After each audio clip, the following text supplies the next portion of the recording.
Le compte à rebours, c'est notre émission régulière par rapport au processus démocratique en République démocratique du Congo. Tout a une fin. Eh bien, le 19 décembre 2016, il devra y avoir une reprise en RD Congo à la présidence entre le président sortant et le président nouvellement élu. Et dans le cadre de cette émission, nous recevons régulièrement à partir de Bruxelles différentes personnalités congolaises pour analyser la situation du pays, analyser le processus électoral en cours en RD Congo et voir s'il y a des moments forts, s'il y a des embûches. Et pour cette émission d'aujourd'hui, nous recevons le chargé des relations extérieures de l'UDPS, l'Union pour la démocratie et le progrès social, et c'est M. Félix Tshisekedi. Et avec lui, nous allons, sans mettre des grands, parler de la situation politique de l'heure en RD Congo, des enjeux, des dangers, et ainsi que des problèmes qui se posent dans son parti, mais surtout les ambitions de ce parti pour le processus en cours.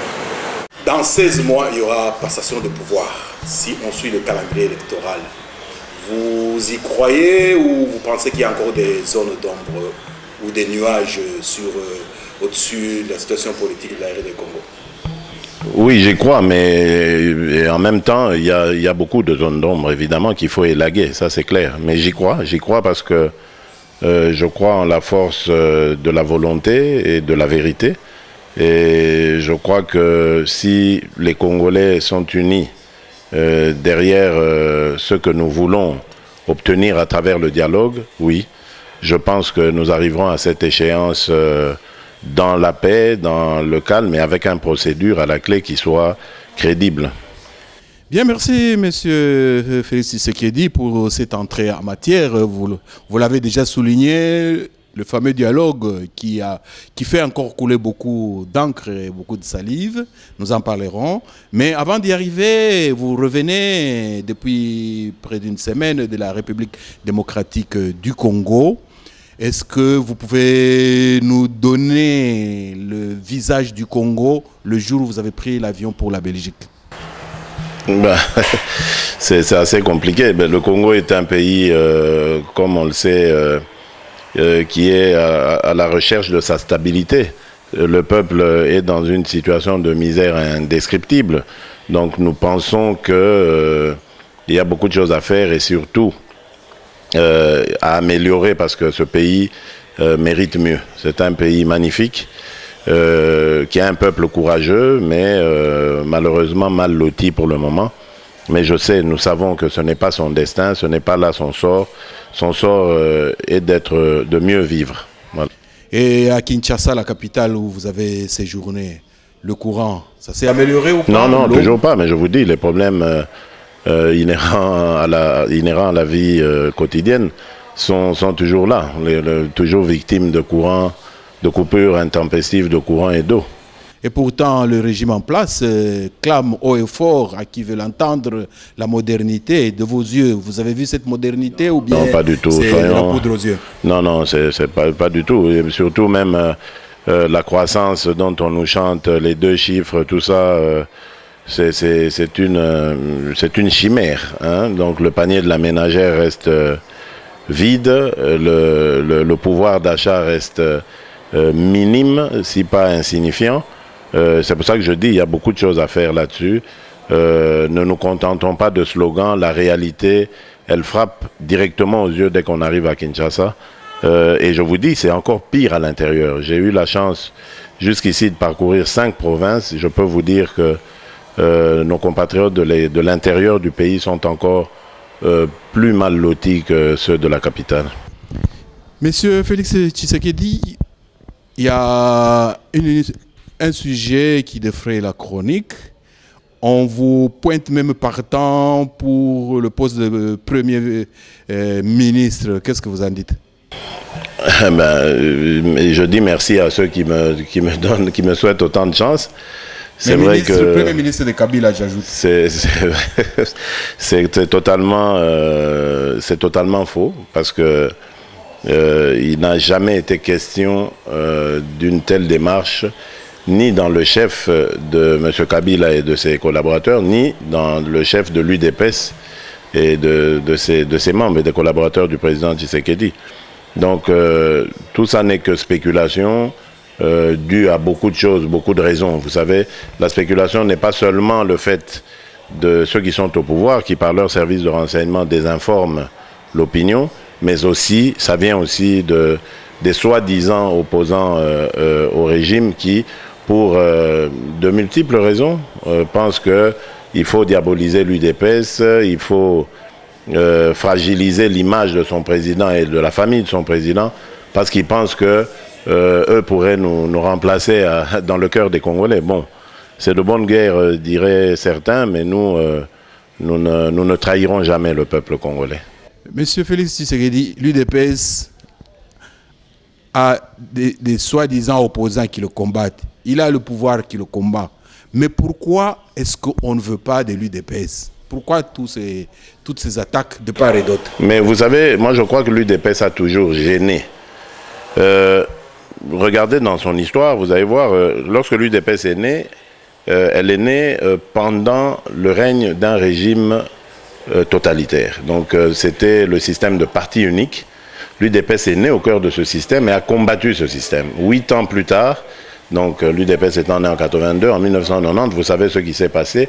Le maréchal de Mobutu, le défunt maréchal, a lâché du lest et a autorisé ceux qu'il ne voulait jamais autoriser. Il disait d'ailleurs par tous ses dieux, il jurait qu'il n'y aurait jamais de son vivant un deuxième parti en République du Zaïre à l'époque.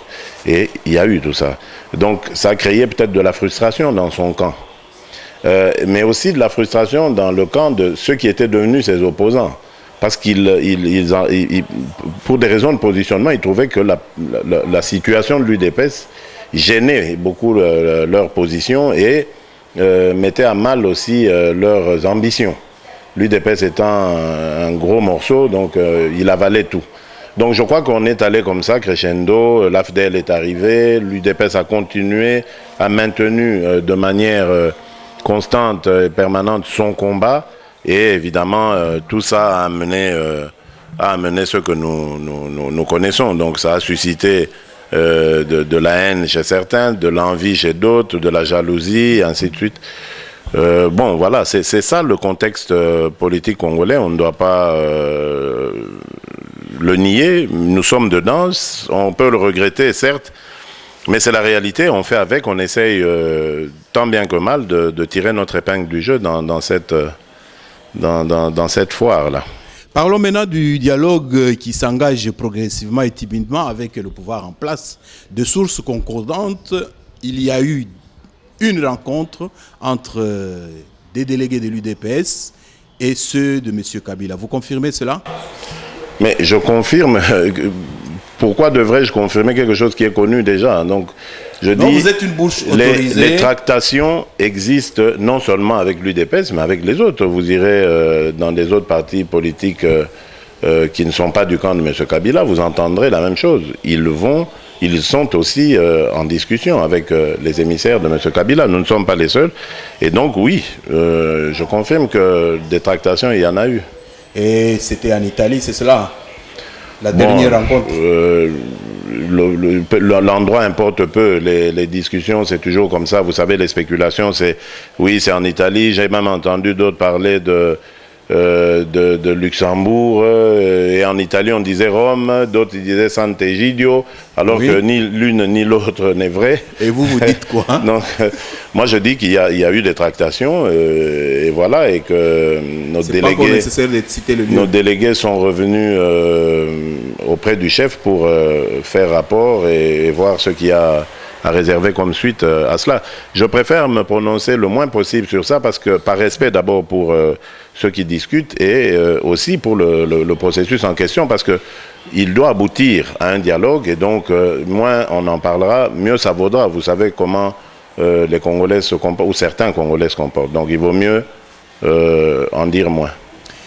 Bien, il y a des gens toujours par rapport à ce dialogue qui disent vous avez dialogué, vous voulez dialoguer avec le diable, À cela, vous rétorquez quoi?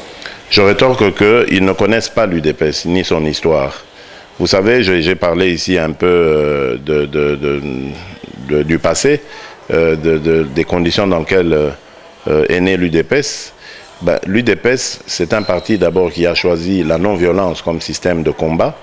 Et donc, à partir de ce moment-là, lorsque nous procédons à nos actions, nous alternons entre pression et négociation, discussion. Et vous verrez que dans toute l'histoire de l'UDPS, il y a eu des pics où, à un moment donné, on s'est arrêté pour discuter avec le système en place des voies et moyens de sortir le pays de la crise, de l'installer sur ce que l'UDPS a toujours voulu, c'est-à-dire un état de droit dans lequel il y a la démocratie, le respect des droits, la bonne gouvernance, etc. C'est ça le but de notre combat. Et on y parvient soit par la pression, soit par la discussion. Donc ce n'est pas nouveau ce qui arrive aujourd'hui à l'UDPS. Bien, pour rafraîchir la mémoire des gens, juste 2 exemples dans l'histoire de l'UDPS, pour ceux qui avaient oublié, comme ça revient à la mémoire. Très bien, les gens peuvent se rappeler de ce qu'on appelait les accords de Badolité, c'était en 1987. Nous, on venait de nous libérer. Nous, quand je dis nous, les familles des fondateurs de l'UDPS, nous avions été faits prisonniers avec nos parents, envoyés au village, interdits d'aller à l'école, d'avoir des soins de santé. Et lorsqu'on nous a libérés, le régime a cru que c'était le moment vraiment de cueillir ces fondateurs en les amenant autour de la table de négociation. Évidemment, c'était dans des conditions très difficiles pour eux. Il y en a qui ont d'ailleurs cédé. Malheureusement ou heureusement pour nous, que ces accords qui avaient été ficelés dans des conditions difficiles, comme je l'ai dit pour les fondateurs, ben, ça a amené à la situation que nous connaissons. Hein. Donc, oui, ça, c'était en 87. Un autre exemple. Un autre, ce sont les accords du Palais de Marbre, après les pillages. Vous avez vu qu'il y avait une constitution qui faisait faisait de Mobutu le garant de la Constitution, qui était encore une constitution du parti unique. Mais compte tenu de la situation dramatique qui venait de se dérouler au Congo avec les pillages, il fallait absolument sortir le pays de la crise. Et donc il y a eu ces accords qui faisaient du leader de l'opposition, M. Etienne Tshisekedi, le Premier ministre, et de Mobutu qui restait au pouvoir. Malheureusement, au moment de signer, il y a eu une négociation pour se convenir du texte même de la signature, parce que vous vous souvenez, à l'époque, on prêtait serment en jurant fidélité au guide, ce que le président Tshisekedi avait demandé qu'on élague, etc.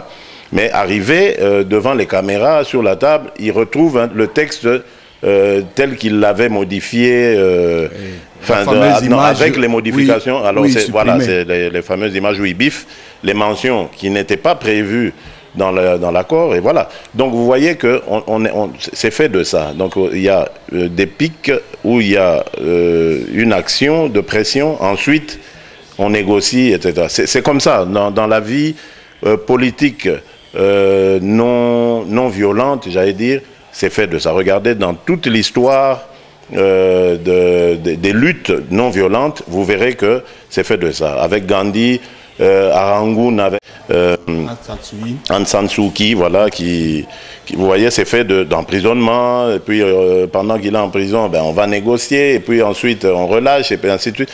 Avec Mandela, c'était pareil. C'est toujours comme ça dans les annales de la lutte politique non violente. À côté de ça, ben, il y a la lutte armée, les belligérants se tapent dessus, mais vous verrez qu'ils finissent toujours, s'il n'y a pas de vainqueur ni de vaincu, par aller autour d'une table de négociation. Donc, il ne faut pas en faire un mystère, l'UDPS n'a rien inventé ici, et surtout l'UDPS n'a trahi personne. Donc, c'est tout à fait dans la logique, dans l'ordre des choses. Nous avons été à des élections que nous avons gagnées, dont la victoire nous a été arrachée. Le gouvernement qui nous a arraché cette victoire a été dans l'incapacité, voire l'impossibilité de gouverner normalement. Il a reconnu cela. Nous aussi, nous avons été dans l'impossibilité de pouvoir accéder au pouvoir. Nous le reconnaissons. Et bien maintenant, il faut discuter pour sauver le Congo et les Congolais. Bon, vous avez donné des exemples où, malgré que vous avez négocié, vous avez signé en dernière minute, l'autre fait faux bon. Est-ce que M. Kabila vous avez confiance en lui. Il ne pourrait pas faire comme Mobutu, en dernière minute, il fait faux bon. Très bien, très très bonne question ça.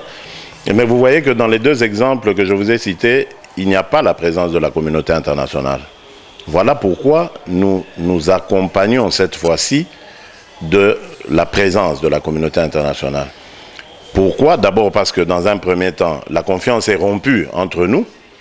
Hein, on va discuter entre Congolais, on n'est pas sûr, vous l'avez dit. Mais aussi parce que c'est une recommandation, l'idée du dialogue, c'est une recommandation de la communauté internationale. Il ne faut pas l'oublier, il y a eu en février 2013 la signature de l'accord cadre et M. Kabila l'a signé au nom de la République démocratique du Congo. Ensuite, depuis lors, il y a eu 3 résolutions des Nations Unies, du Conseil de sécurité des Nations Unies. Donc ça signifie que nous sommes là exactement dans les conditions optimales, j'allais dire, pour pouvoir aller à des discussions. Parce qu'il y a la présence de la communauté internationale qui va nous permettre d'avancer. Et c'était ça la condition de l'UDPS. Le camp d'en face est en train d'accepter cette conditionnalité. Eh bien, je crois qu'on avancera et tout le monde se sentira mieux. Toujours à propos du dialogue, il y a un mot qui a élu domicile donc, dans le vocabulaire des Congolais, c'est le mot glissement.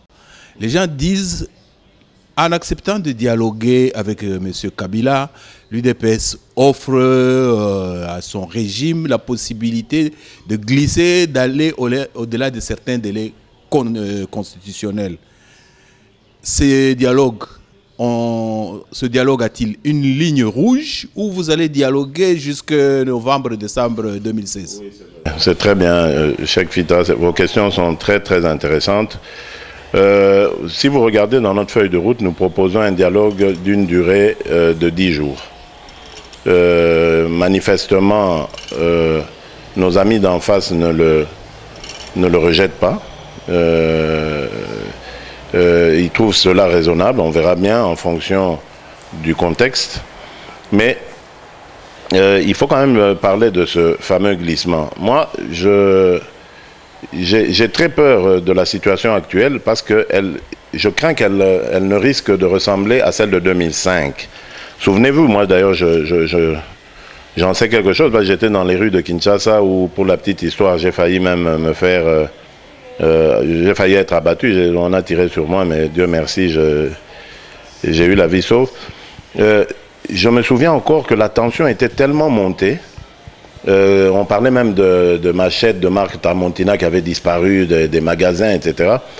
On disait plus, non, pas de prolongation, tout s'arrête, etc. C'était un peu comme ça, pas de glissement, tout s'arrête.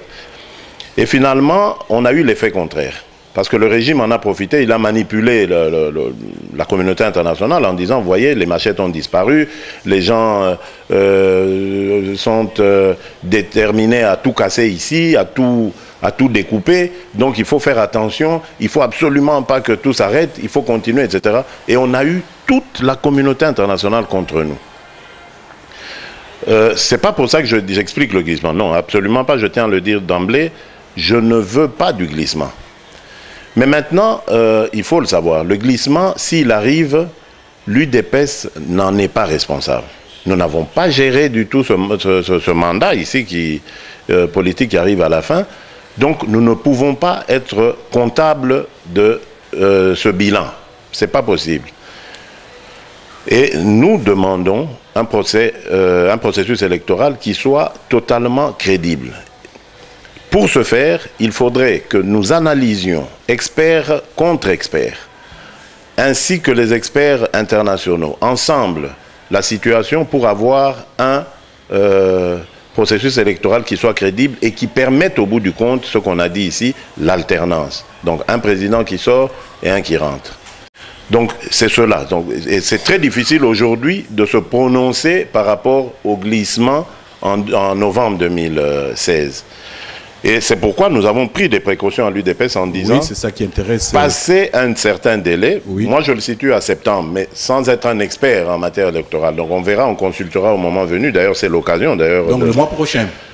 Passer le mois prochain, d'après le peu de renseignements que j'ai, le peu d'expérience que j'ai sur la question, ça va devenir compliqué d'organiser des élections dans les délais.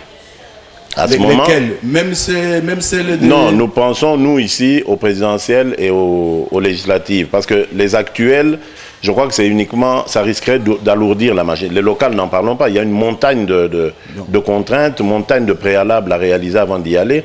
Les provinciales, vous avez vu dans quelles difficultés elles ont été faites. On a reporté à 2 reprises le dépôt des candidatures, enfin le délai de dépôt. Et puis maintenant, on a un retard de 4 mois. Il n'y a pas d'argent. La communauté internationale ne nous suivra pas. Vous savez que la MONUSCO est un partenaire essentiel dans la logistique, dans la répartition des kits électoraux, etc. Ils ne nous suivront pas parce qu'eux se rangent évidemment à la volonté de la communauté internationale qui est prête à financer uniquement les présidentielles et les législatives. Autrement dit... Donc, la sagesse doit nous conduire tous, les uns et les autres, à postposer ces élections-là et à ne se concentrer que sur les présidentielles et les législatives. Ensuite, à refaire le fichier électoral, parce que si vous avez suivi le rapport de l'OIF à ce sujet, le fichier est totalement corrompu et nécessite qu'on le remette à jour totalement. Donc vous voyez, c'est du travail. Maintenant, ce sont les experts qui vont nous dire si tout ça peut être contenu dans le laps de temps qui nous reste, qui nous sépare de novembre 2016.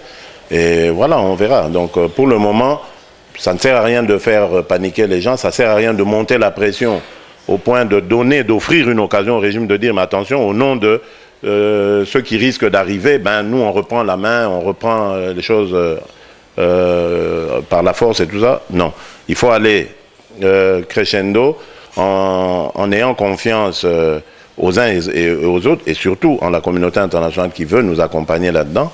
Et voilà, je crois qu'on trouvera la solution. Donc, en d'autres termes, l'UDPS privilégie la présidentielle et les législatives. Nous l'avons dit dans la feuille de route. Vous savez, les gens, quand ils parlent, ils oublient que vous avez dit, quand il y a un nouvel élément, c'est pour ça que nous aimerons toujours... Ah, c'est très bien, il faut le dire, c'est vrai, je l'ai constaté aussi. Voilà, oui. Mais d'ailleurs, j'ai constaté que beaucoup de nos compatriotes qui nous font le procès ici de tas de choses n'ont même pas lu cette feuille de route. Vous vous imaginez? Beaucoup. J'ai discuté avec beaucoup de gens. Dès que vous expliquez ça, ils vous disent « Ah oui, mais on savait... » Mais c'est dans la feuille de route, je n'invente rien. C'est ça le mal avec les Congolais, hein, malheureusement. Bien, merci Monsieur Félix Tshisekedi. Nous allons progressivement vers la fin de notre émission. Comment va le président Étienne Tshisekedi? Il est venu, ça fait 1 an. Il a passé combien de nuits à l'hôpital? Quelle est sa santé? Etc. Les auditeurs aimeraient bien avoir des informations là-dessus. Oui, le président est arrivé, je crois, au mois d'août passé. Ça fait 1 an maintenant, oui, effectivement. Il a passé les premiers jours à l'hôpital, pendant quelques jours en observation. Depuis lors, il est à la maison et il prend des soins en ambulatoire. Bon, vous savez, c'est un homme qui va avoir 83 ans en décembre prochain.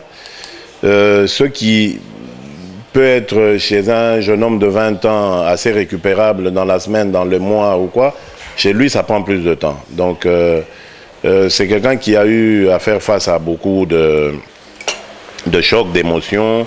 Et puis il y a l'âge, le poids de l'âge. Donc la récupération, elle est beaucoup plus difficile. C'est un leader charismatique. Et vous savez, chez les leaders charismatiques, malheureusement, il y a quelque part dans ceux qui croient en ce leader, l'idée, saugrenue certes, mais l'idée que ce sont des gens invincibles. Donc nous avons ici le devoir de ne jamais présenter le président sous ses aspects de faiblesse, etc. Donc c'est pour ça qu'on le permet de récupérer, mais totalement, toutes ces capacités qu'on lui connaît avant de rentrer dans l'arène politique. Donc c'est tout à fait normal. Mais il est là, il rencontre des gens, il tient des réunions, il y a beaucoup de gens qui vous diront, vous pouvez vérifier ici sur la place de Bruxelles, qu'ils le voient, ils le voient même régulièrement. Et pour ceux qui disent non à la prochaine présidentielle, on voudrait changer à cause de l'âge du président Tshisekedi, à eux, qu'est-ce que vous dites? Mais d'abord, vous savez, l'une des raisons pour lesquelles Étienne Tshisekedi s'est battu, c'est pour que les Congolais soient libres de dire ou de faire ce qu'ils veulent. Évidemment, dans le respect de l'ordre de la discipline institutionnelle. Donc, s'il y a des gens qui ont décidé de lui tourner le dos, libre à eux. Ça, c'est tout à fait normal. Mais alors, dans ce cas, il faut utiliser les voies normales requises à ce sujet.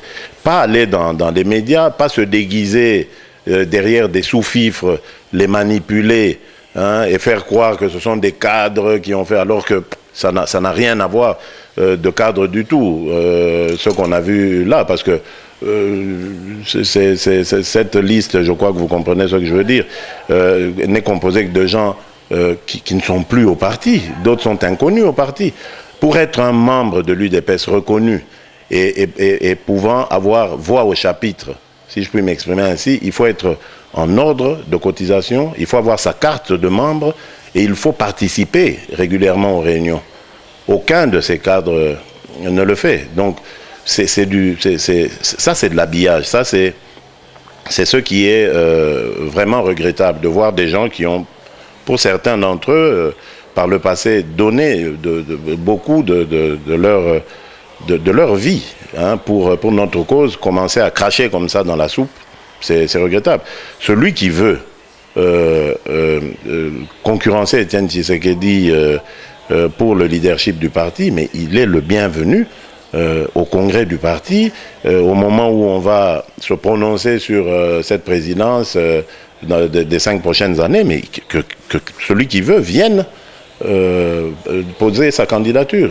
À l'UDPS, il n'y a pas de milice qui torture les gens au nom de Tshisekedi. Tout le monde est libre de dire, de s'exprimer comme il veut. Mais quand on s'expose comme ça, est-ce que vraiment, vous ne voyez pas qu'on scie l'arbre sur la branche sur laquelle on est assis? Parce que c'est regrettable, c'est l'image du parti qui en pâtit. Alors, quel parti on veut diriger demain? Un parti à l'image qui est complètement détruite. Moi, je trouve que c'est totalement aberrant et irresponsable de la part de ces gens-là.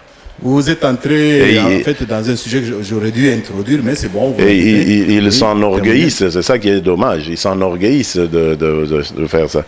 Mais nous avons foi. Vous savez, nous sommes passés par beaucoup d'adversités. Je vous dis, moi je me souviens encore quand ce combat a commencé, que mon père m'a appelé pour m'expliquer ce que c'était, parce qu'ils avaient été arrêtés brusquement en 1980, en décembre. C'était le jour du Nouvel An, complètement perdus, et ils sont allés en prison. Au mois de mars 81, on les libère. Alors là, il m'a appelé parce que j'étais resté l'aîné, mes 2 aînés étaient déjà ici en Europe. Et quand il m'a expliqué, je ne comprenais rien. Je disais, mais comment est-ce qu'il peut lutter contre un homme aussi invincible comme Mobutu, aussi puissant? Il me dit que ce combat est déjà dans le cœur des gens. Nous sommes nombreux à l'avoir adopté, etc. Je ne comprenais rien, mais c'est plus tard que j'ai compris qu'en fait, l'UDPS, c'est une machine, c'est un état d'esprit. Ce ne sont pas des individus qui vont y mettre fin. C'est un état d'esprit, et tant que cet état d'esprit vivra, l'UDPS vivra. La plupart de ces gens, en fait, de ces 25, vous les avez connus personnellement, ils vous ont connus personnellement, vous avez cheminé ensemble. Ça vous fait quoi de les voir subitement prendre les flèches et vous tirer parfois en dessous de la ceinture? Mais vous savez, je vais vous dire quelque chose. Moi, il y a 2 choses que j'ai le plus horreur dans ma vie. C'est la mort d'un proche et la trahison. Donc ça, c'est 2 choses que j'ai vraiment, comme je le dis, le plus en horreur. Et quand je me sens trahi ou que je perds un être cher, c'est le moment où je suis le plus, j'allais dire, j'ai le plus mal. Et là, bon, comme face à la mort, on ne peut rien faire, face à la trahison, on peut faire quelque chose. C'est tout ce que je peux dire. Bien, merci Monsieur Félix Tshisekedi. Nous allons progressivement vers la fin de notre émission. Et il y a les jeunes qui ont eu 18 ans depuis 2011 jusqu'à 2015. Et quand on fait la cartographie de cette population, c'est des finalistes des humanités, c'est des universitaires qui auraient pu ne pas voter si le pouvoir en place était entêté. Mais apparemment, M. Kabila a jeté du lest. À ces jeunes-là, qu'est-ce que vous dites? Qui ne sont pas encore électeurs en ce moment-ci. Qui ne sont pas électeurs, mais qui le deviendront en 2016, c'est ça que vous dites? En tout cas, au jour d'aujourd'hui, ils ne le sont pas encore. Oui, ils sont enfin, électeurs potentiels. Vous Oui. dites. Oui. Donc, au cas où les manœuvres du pouvoir feront qu'ils n'aient pas voix au chapitre, qu'est-ce que vous avez comme message pour eux? Ah oui, mais je ne crois pas que le pouvoir irait jusqu'à cette folie. Je dis à cette folie. Et d'ailleurs, parce que nous n'allons pas laisser faire, nous serons avec ces jeunes, s'il faut aller dans la rue ou quoi, avec eux pour réclamer cela. Donc, mais je ne crois pas que le pouvoir ne peut se permettre cette folie. Parce que d'ailleurs, dans les échanges, dans les tractations, nous allons vers la révision de tout cela, du fichier, etc. Donc, pour moi, ce serait une folie. D'abord, c'est anticonstitutionnel. Le pouvoir ne peut pas aller contre la Constitution. Je crois qu'ils le fassent de temps en temps. Oui, ils l'ont fait, mais je crois que... Cette fois-ci... Vous avez vu ce qui est arrivé en janvier, quand même, lorsqu'ils ont voulu jouer avec ça. J'espère qu'ils ont retenu la leçon. On ne joue pas... On ne joue pas toujours avec le feu, il faut savoir s'en méfier. Bien, merci M. Félix Tshisekedi. L'UDPS a pour ambition d'être cette alternance, cette alternative pour 2016. Des gens, pour gagner les élections, il faut que les gens vous suivent. Mais ceux qui vont vous soutenir, ceux qui pourraient vous donner la voix, leur voix aux législatives, à la présidentielle, qu'est-ce que vous, UDPS, vous avez comme message à leur adresser et qui est différent des autres partis politiques? Parce que c'est une compétition à tout le monde, et les autres opposants et le pouvoir en place. Qu'est-ce qui fait la différence que l'UDPS a et que vous pourrez donner comme message à ces électeurs potentiels? Oui, le premier message d'abord, c'est celui de l'espoir. L'UDPS, lorsqu'elle arrivera au pouvoir, va donner la preuve qu'il y a moyen de vivre un autre monde, un monde meilleur, une situation meilleure. Il y a l'espoir. Ensuite, il y a les valeurs. L'UDPS amènera un discours et une méthode qui seront destinés à inverser les valeurs. Aujourd'hui, des valeurs telles que la corruption, la prostitution, la délinquance juvénile, etc., sont devenus des modes de vie qu'on a incorporés, qu'on a insérés dans le quotidien des Congolais. Nous allons lutter contre les anti-valeurs. Ensuite, nous allons nous attaquer à la pauvreté. Évidemment, nous n'allons pas dire et mentir aux Congolais en disant, dès que l'UDPS arrive, le lendemain, les poches sont pleines, les gens vont trouver du travail, etc. C'est faux. Nous allons progressivement améliorer le quotidien des gens en essayant le plus possible de remplir les caisses de l'État, en éradiquant toutes ces habitudes de corruption et de fuite des capitaux du trésor public.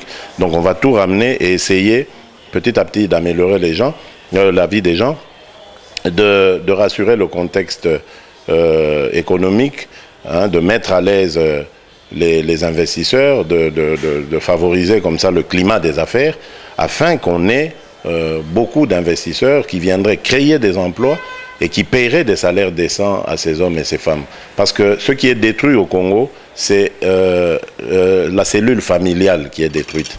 Et on sait très bien que la famille, c'est vraiment une cellule de la nation. On va reconstruire cela en ramenant les valeurs et petit à petit, nous aurons une nation congolaise digne de ce nom. Donc je crois que c'est ce qu'on va dire sans démagogie, en montrant en toute transparence, parce qu'il faudra dire au peuple quelles sont nos difficultés rencontrées et quels sont les objectifs ou les efforts qu'il faudra fournir pour atteindre ces objectifs. Monsieur Félix Tshisekedi, nous vous remercions. Vous êtes prêté à ce jeu de questions. Mais avant de nous séparer, vous avez le dernier mot. Vous dites ce que j'ai peut-être omis de demander ou ce que vous pensez être utile que nous n'a pas pu aborder.